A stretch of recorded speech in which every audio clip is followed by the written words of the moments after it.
The shovel-snouted lizard Marolus anchitae, also known as the dancing white lady or shovel-snouted sand lizard, is a fascinating creature native to the hot deserts of southwestern Africa, particularly the Namib Desert.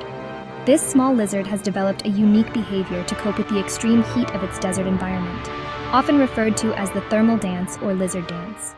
In the scorching desert, temperatures on the sand surface can easily exceed 60 degrees Celsius or 140 degrees Fahrenheit, making it dangerously hot for animals in contact with it. To avoid burning its feet, the shovel-snouted lizard performs a kind of thermal dance.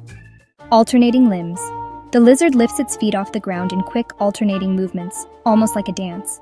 It does this to minimize prolonged contact with the hot sand, giving its feet time to cool down by being off the ground. Typically, it will lift two legs on one side, either both left or both right, and then quickly switch to lifting the other two legs, creating a rapid cycling movement. Cool down behavior. While standing on two legs, the other two legs cool off in the air.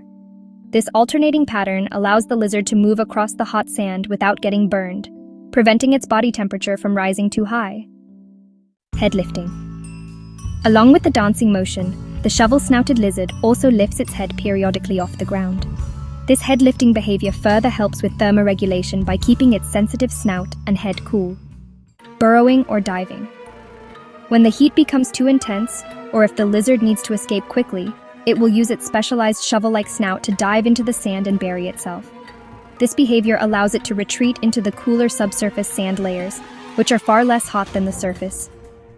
Other adaptations for desert survival. The lizard's snout is adapted for digging quickly into the sand, which is useful for both avoiding predators and escaping the heat.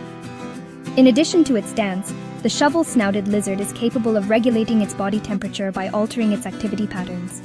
It is most active during the cooler parts of the day, early morning and late afternoon, and avoids the midday sun. The lizard obtains most of its water through the food it eats, such as small insects, minimizing the need for drinking water, which is scarce in the desert environment. Conclusion. The shovel-snouted lizard's dance is an elegant and efficient solution to surviving the intense heat of the desert. This thermal behavior, combined with its other adaptations, helps the lizard navigate one of the planet's most hostile environments while maintaining its body temperature at a safe level.